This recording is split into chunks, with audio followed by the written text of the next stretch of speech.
You're listening to Fulfilling Career, Happy Life, the podcast for accomplished professionals who want to identify what's next in their career and make it happen without compromising what matters most. I'm your host, Randy Roberts, an executive and career life coach, and I'm glad you're here. If you want to feel more energized about your work again, this show is for you. So let's get into it.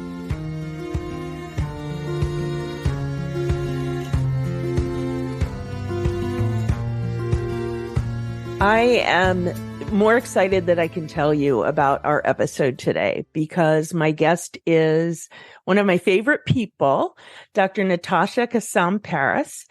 And the way that Natasha and our orbits have intersected is through the coaching world.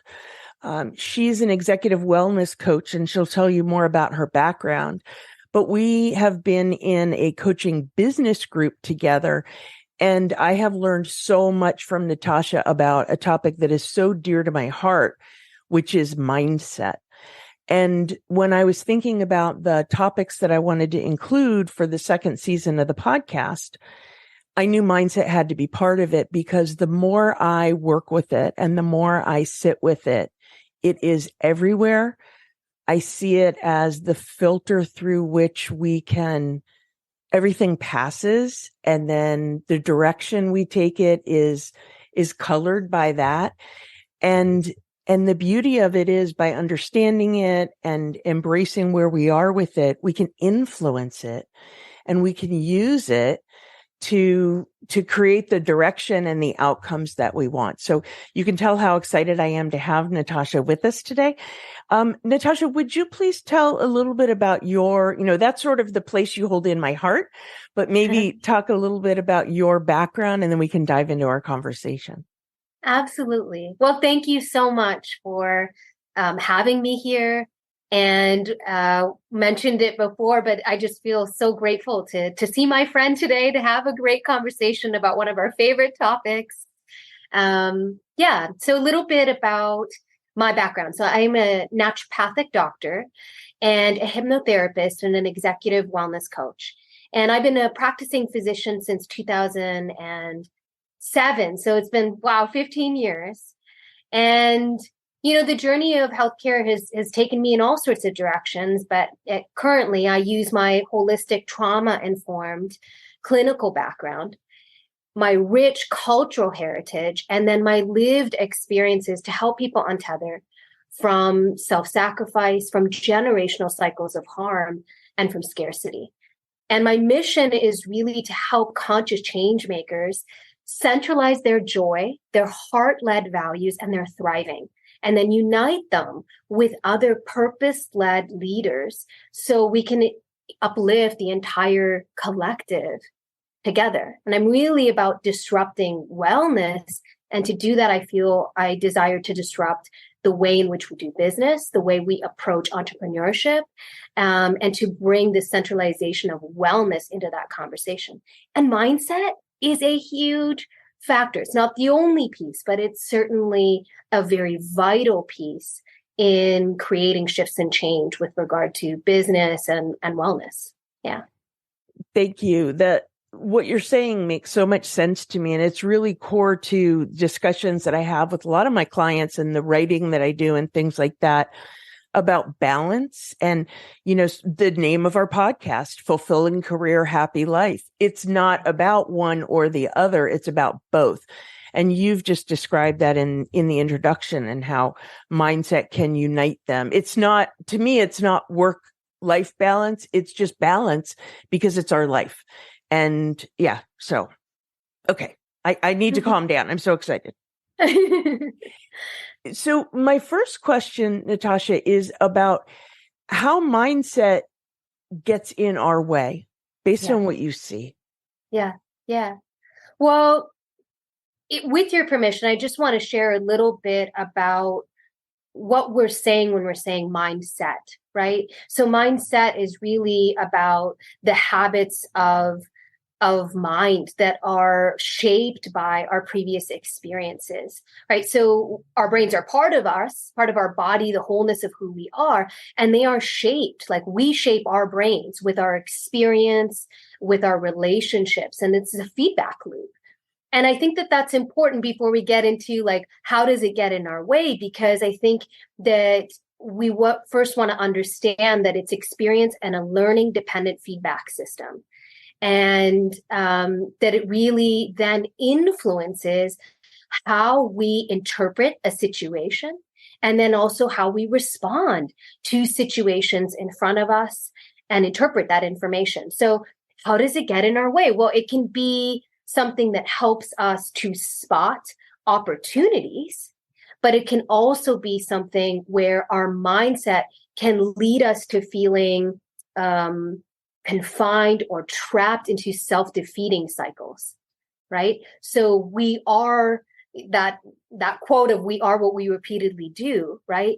And I think that where it can get in our ways, if we're not watching what we're practicing, and therefore the interpretation we have in the world, and then our default responses, if we're not witnessing and allowing our experiences to shift and change us for the better in alignment with the deepening of our values, then it can derail us and we get stuck in doing the same thing that ultimately has us feel perhaps less fulfilled. So it works when it's like we have our values aligned and we're doing practices in that way, and we're receiving feedback only for us to refine our sense of excellence. Then it works for us. It gets in our way when we're operating from what's called a fixed mindset, where we're unable to receive feedback, or feedback is received as something that is inherently wrong with us. And so we need to defend it, and we don't change as a result. How does that land for you? No, I think that makes a whole lot of sense. And, the way I think about this, so many things about what you've said are so powerful. One that really landed on me was the idea of this as a practice, because I think about, for me, my yoga practice, I am so far from having like the perfect form. It's, I wouldn't pass anybody's test on that, but it doesn't matter. It's just a process of doing a little bit better, doing my best on that day. And so I'm not thinking about getting to a destination. It's the practice, or a practice of gratitude. And I think there's so much in that. There's the intention, there's the taking action towards something, and there's the grace or forgiveness in not being perfect. It just feels like a really healthy, emotionally healthy approach. Mm-hmm. Absolutely. Yeah. And just to speak into that, just right there, right there, we just spoke into actually inadvertently into the conversation of mindset or perspective about yoga, for example. So we may have a Western perspective of what yoga is, that it is based on a perfect form in physical form, right? And yoga is so much more than that. It's about just being with your breath, your body, showing up to explore your terrain and to be in the intention of desiring to shift that terrain and deepen the experience of wholeness and really that enlightened way of being. Like that's really the practice of it, right? So it's really about letting go of perfection and more a matter of, are you willing to get just a little bit outside of your comfort zone and witness how that transforms your thoughts, your experience in your body, your way of being, right? So there's a simple thing right there. We have these beliefs about so many things. And I think that shows up also in our business and our relationship to hard work and our relationship to success markers and stress. What we believe or what we've been taught about those things can have physiological impacts, and they can have impacts on various levels of what we see in our businesses and in our lives in general. Yeah, absolutely. It's interesting because I I always sort of had this philosophy that I was not a fan of perfection, and I never realized how important that was going to come to be to me, because, in what you're saying, perfection so holds us back. You can't get out of the starting blocks if it has to be perfect. And that prevents you from doing so many things. It prevents you from learning the skill, trying the thing, falling down and picking yourself up, making any kind of an impact. It's just that awareness of how that acts on you and being able to make a different choice is so powerful. Absolutely. And perfectionism is part of what I think is part of a bigger construct, but it is insidious and it can show up in all these sneaky ways when it comes to our goals, when it comes to the outcomes that we are striving for and how we measure success. So I am just fascinated and in awe of the fact that you have been practicing unlearning from, dismantling, untethering yourself from perfectionism for a long time. I'm still deeply on that journey. And on a weekly basis, one of my accountability friends will just ping me and be like, is this about perfection? It is again. Here it is again. There's so many reasons for why that is present in my life. And I am, like you, on a journey of untethering from it. And I'm just so grateful to be around more and more people that are up for doing that as well, and seeing the hindrance that perfectionism and enrolling in perfectionism can have on our well-being and our life in general. Yeah, definitely. And I think it rolls into a topic that I would like to explore, and something that you mentioned briefly, which is how stress acts on us. And I think it's related to mindset. We have the physiological impact of stress and sort of that, fight or flight or freeze response. But what brings it on are things that I think we don't connect what the stressor is and the physical response that we have. And stress is something I talk to my clients about all the time. Yeah. But we talk about it from a standpoint of, I'm really stressed right now. I'm really busy, like trying to set boundaries and clear the decks, without really realizing it's so much more than my calendar is too full. Right. Yeah. And a lot of that does come. So the stress conversation is really interesting. As in the beginning part of my career as a naturopathic doctor in primary care medicine, I was always talking to clients, to patients about stress and measuring, doing different tests to see the impact on their physiological health, and talking about self-care and those types of things. And it's evolved for me, this conversation about stress. And the main person that really helped with that is I think she's a psychologist, Kelly McGonigal, and she has the book called The Upside of Stress. And also in that book, she talks about the research done by Dr. Ali Crum out of Stanford. And I want to bring this, I'll come around to answer your question more directly, but I just think this is fascinating information. There's a great TED Talk about this. And, they took two groups of about 300 employees right after the, financial crash.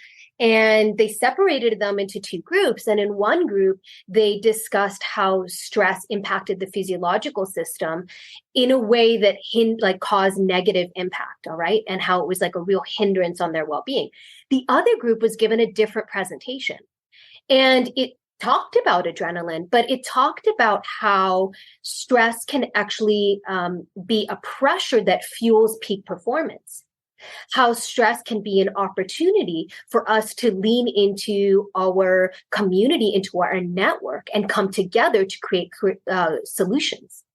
So our perception of stress, and therefore the impact on our well-being, is a fascinating area of research at this point, because if we change our mindset, we can certainly change also our physiological well-being.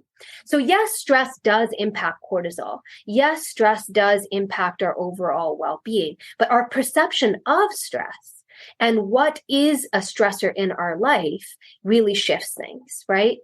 So if we're able to say, to shift it to there, yes, stress is present. How am I going to use this to optimize my performance? How am I going to use this as feedback? How am I going to witness stresses here and speak about it with my community, with the people in my life, so that I can come up with solutions to navigate this together and therefore build collective resilience? That's a very different way. And that takes a mindset shift, right? It takes a willingness to use it for growth, to allow it to shape our brain and then therefore our chemistry, for the better. So we do have that opportunity is all I'm trying to say. Of course, it depends on the type of trauma and stress we're talking about, but day-to-day stressors I'm speaking into. Yeah. And what you're saying is so important, because often the stressors that I'm talking to my clients about are situational stressors, and how they can manage that, and how they can put themselves back sort of into their optimal zone.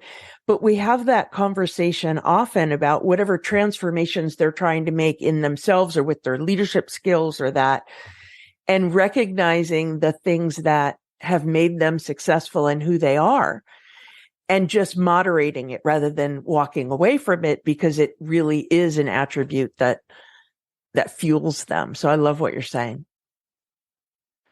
Oh, it brings up everything you say brings up 14 different aspects that I want to pursue.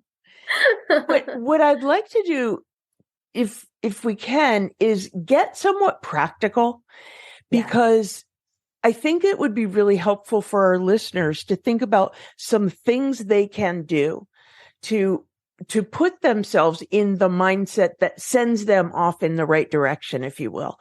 And, whether that is stress acting on them, how they respond to it, or whatever that is for them. Are there some practical tips we can share? Absolutely. I know that you're very much somebody who has a gratitude practice, right?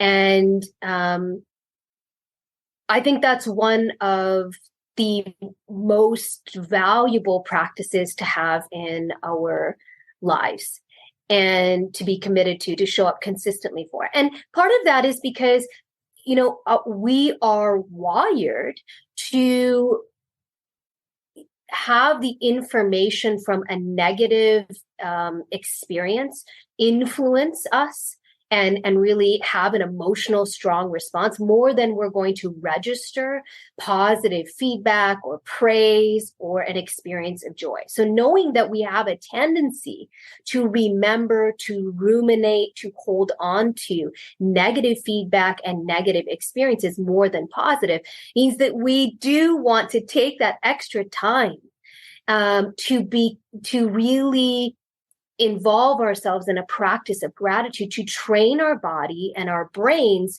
to lay down neurological pathways that allow us to focus on the goodness, focus on the positive things that occur in our life.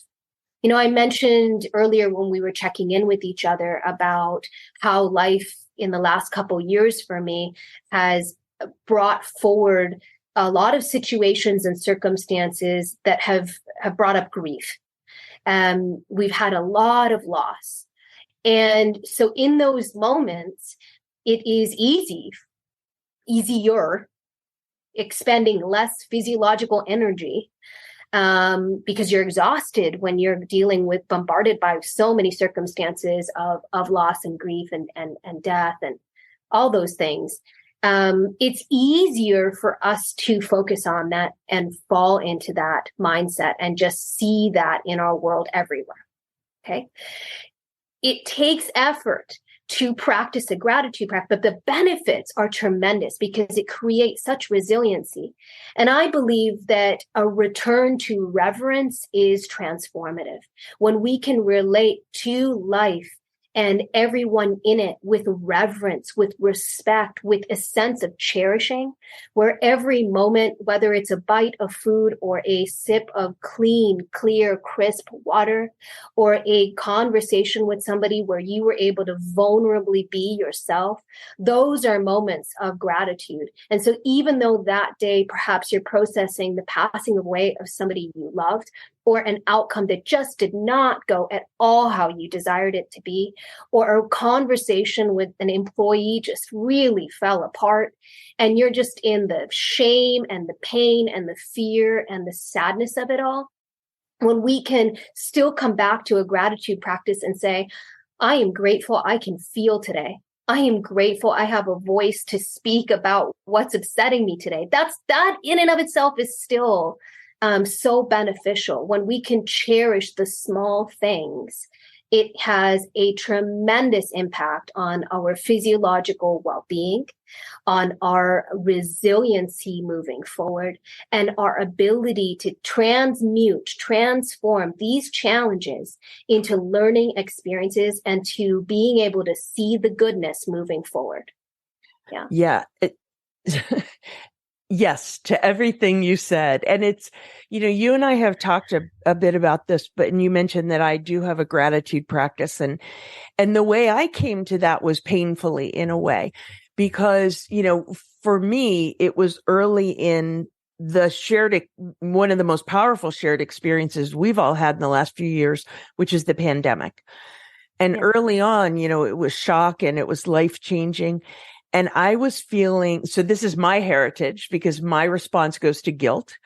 I was feeling very guilty that here I was in my safe bubble. I was able to stay in my comfortable home, and I saw my clients virtually anyway. So nothing changed about my work and that kind of engagement. The people weren't there physically. So it's not that anything changed, but I was highly aware that I was very safe. So many people weren't. And I was really tapped into the guilt of that. And when I was able to work with that, I didn't know what to do. It was that sadness or whatever. And when I worked with that, and I realized for me, the opposite of guilt is gratitude. And when I was able to tap into that side of it and really be grateful for all the things that I had, what it did was it freed up a lot of energy that was holding me frozen. And I was able to use that to actually help people and make a difference in my own little way. And so, I accidentally came on this gratitude practice out of self-preservation, but it has been transformative. Yeah. Beautiful. Yes. And that's, you spoke right into another area where I feel like is a practical tip. And that is to focus on uplifting impact, right? Whether that's through your presence, whether that's through you really being in a sense of experiencing gratitude, recognizing one's privilege and being able to savor it and appreciate it. And then when you're in that state, recognizing that presence allows you to want to share it. It naturally overflows. It reminds me of some of the breathwork practices I do in yoga, where you'll take a long inhale and you'll expand, and then you suspend that breath. And when you're suspending that breath, that's probably the most challenging part for me, is to really feel the margins of myself, right? And you can't help but do what next? You exhale. You can't help but release, share, emanate what's been within you outward. And I think that when we can really absorb, take in, savor what's present in the wholeness of it, and really relish in the goodness of what's here, we are emitting a presence, an energy, a frequency that we can't help but share. And it has an uplifting impact on those around us. And we need that for ourselves also, right? It taps right into the next part, which is about our values. When we are embodying who we desire to be, that has such a influence on our mindset. And then our mindset has an influence on other people's mindset. And we are therefore then shifting the collective in a beneficial way. Yeah.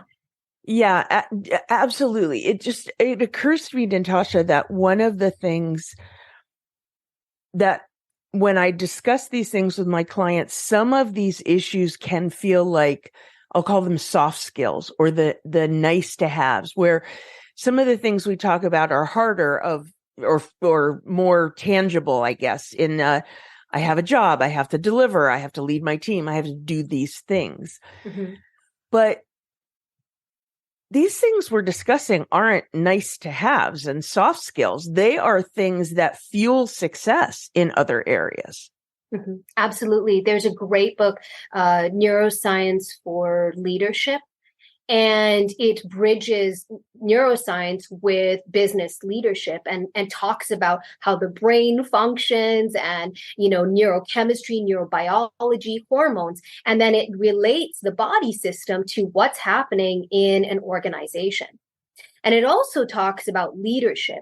And in order to be a leader, we are really our emotional presence, our gestures, that influences how our team responds, and the ability to cultivate a culture that it feels motivated and inspired to move forward in the direction of the outcomes we want to bring into fruition, right? To create as tangible markers of success. And so as a leader, being able to work on what we used to perceive as soft skills, and perhaps that does fall in that category, but they're fundamental for our success because they cultivate trust. And we're seeing that the way in which we did business before, perhaps where our success was really, we were trying to go toward markers from a place of fear, like we're going to lose our job or lose this opportunity, or, that no longer works in business. I feel like there's such a cultural shift and change. What creates a much more beneficial set of outcomes in business and really has you shine as a leader is if you can create a culture where you're cultivating trust, respect, right? Vulnerability and honesty. Those things are, and creating a culture of safety because people feel seen and heard. And that comes from the leader being able to express fully who they are and being able to show them that I too make mistakes and here's how I'm using it for feedback. And I too feel fear and here's how I am transmuting it into this. All those things have a tremendous impact on your team and whether or not your team chooses to enroll in what you're up for, and also that they're going to stay for the long term, right? Because people are not staying in company cultures that are driven by fear tactics anymore. They want a culture that is positive, uplifting, authentic, and one that's deeply in trust, where we're looking at the benefits, not just for ourselves, for that personal leader, for the business, but how it's influencing society as a whole. Yeah. So these things are so important. They're skills that we just really can't bypass or avoid anymore. I think you are so right. And it's, this leadership by fear will get you what you need in the short term, but it is inspired leadership is people gravitate towards it. People want to be around it. That leadership by example, like that's what brings people in and allows people to bring their best to the situation. And people aren't settling for less. It's really, it's inspiring to see a change in the workforce. It's exciting to see where it can go. It really is. What occurs to me, Natasha, I think for my clients who are so wrapped up in the day to day and maybe see these things as nice to do's, but are drawn to it. I think one of the barriers is even giving yourself permission to put this on the list, make this important, carve out time with it. And once that happens, it unlocks things. But I think sometimes that's the first barrier. Yeah. Yeah, I would agree. And I come back to just what I expressed earlier, that to be an effective leader, our presence matters. and our ability to create and relationships with mutual trust is fundamental. And to do that means we want to cultivate trust within ourselves and shift our inner mindsets, because that makes a difference. Before we used to be able to sort of cover up what we thought or felt. And I think that we're shifting as a whole collective where you may say something, but people are able to perceive like, can I swear? But like, I call Yes. bullshit. Like, and people will sense that. And if you're not speaking into it, they'll just leave. So when we come to this level of leadership, and for me, it just feels like a non-negotiable at this point, because if who I say I want to be is a effective and uplifting leader, then these practices are really about like, I've got to be in the presence of being that, and gratitude and focusing on the goodness and combating the fact that I know that I'm hardwired to see the negative and focus on the challenge in front of me bringing me down. I, as a leader, need to combat those things so that I can be a model for what's possible and continue to lift the entire organization around me up.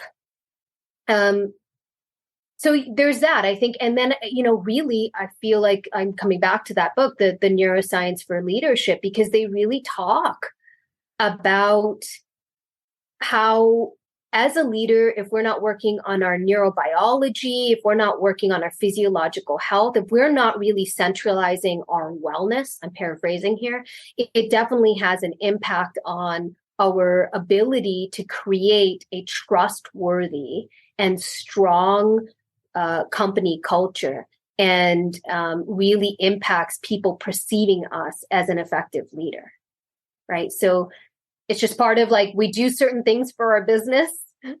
This is one of them.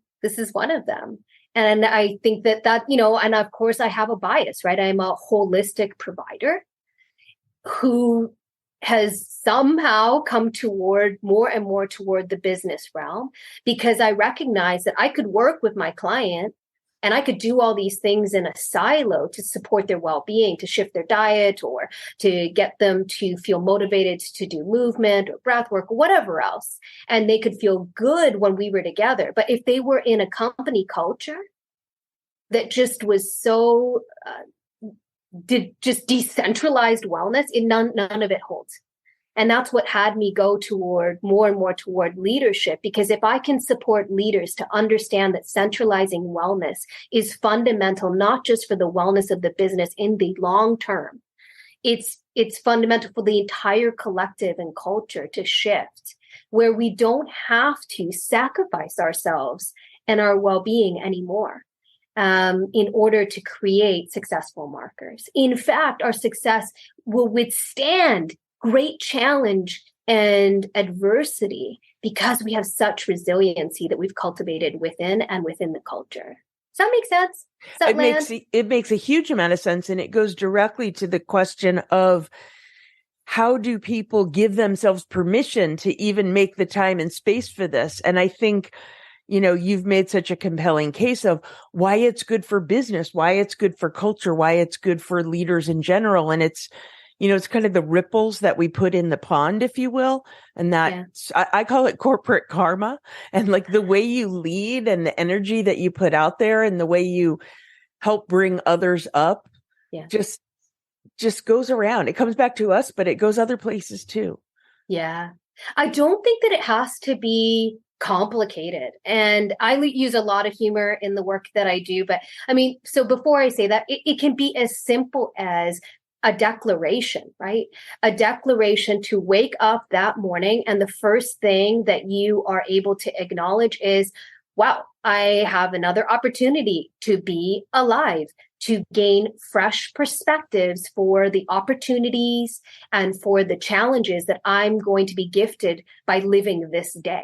Just that has you go into your work already with the intention to look for fresh perspectives, to embrace challenge and opportunities by looking and focusing on the goodness and the growth, and how it's going to shape us to be better, so that by the end of the day, and this comes from like my cultural upbringing and background and yogic background of this concept of this philosophy, to wake up this way with the gratitude for the vision and the opportunity to refine and crisp up our inner vision. And then at the end of the day, we're given the opportunity, whether the day was filled with mundane tasks or complications, we have the opportunity to transmute those events into wisdom, into a sense of gratitude and awe. And it's just a thought process. It doesn't even need to be written down. It's just the declaration, the choice to live life in that way and to embed it in some way, to have a reminder. That's all. And then, of course, it can get elaborate. I'm not saying that I don't have an elaborate, like, grounding practice. I think you know me well enough to know that's just spirituality, and my yogic background and my culture is such a big part of my life that's just me embodying my values. So it's not negotiable for me. But as long as we're embodying our values in some way throughout the day, it doesn't have to be complicated. It's just recognizing that we are practicing our values work. So maybe speaking into that a little bit more. I think what you're saying is so important, because I think sometimes for people who this appeals to them, they see the benefit for themselves, but it's hard to know the way in. And doing, a fully formed gratitude practice or spirituality practice, whatever we might call that, can feel really intimidating. But if it truly does start with a step like setting your intention for the day and making your declaration of what you're going to make happen and what your focus is going to be. And I know that what you look for, you will find. So if you're like this month, we're recording this in November, and I'm very focused on gratitude this month. It's Thanksgiving. It's just a nice focus going into the holidays, the end of the year. And I know if I wake up in the morning and I'm looking for things for which to be grateful, I will find them. Mm-hmm. If I'm looking for reasons to be irritated with my husband, I'll find those too.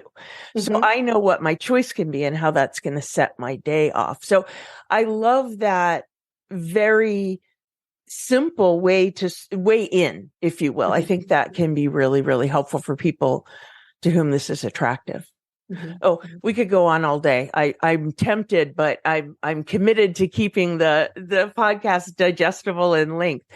Please tell our listeners how they can read more of what you put out, follow you, be in touch with you.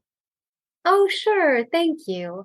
So my website is drnatasha.net. And my name is very long, but I have a handle on Instagram, and that is Dr. Natasha Kassam Paris. I think the main thing is being able to connect with me through my website, and then, through the email address there, if you want to connect more in conversation and explore these ideas a little bit deeper. I'm just so passionate about this work, about values work, about gratitude work, and how it can change, leadership, and therefore our economy, just every facet shifts and changes with this type of work. Yeah. So thank you for letting me talk about it.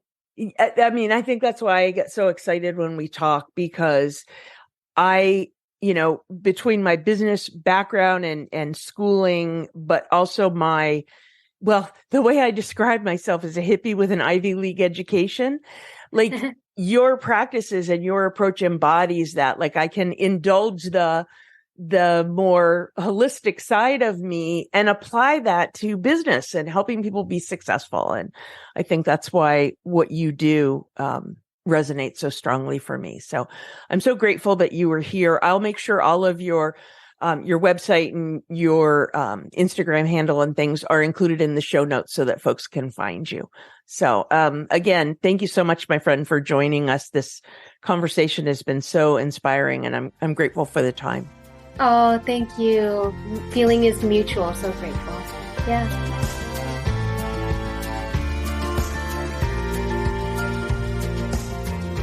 Thanks so much for listening to Fulfilling Career, Happy Life. If you enjoy the show, please subscribe, follow, rate, and review. Do all the things to show your support for this podcast. It helps other professionals who want to feel more energized about their work again find us. And if you want to take this thinking further, please follow me on LinkedIn, where I share content on a regular basis. You can also get on my email list by downloading the Career Satisfaction Assessment or through my website. All these links are in the show notes. Thanks again for tuning in. I truly appreciate that you make the time for yourself to listen to the show. See you next week.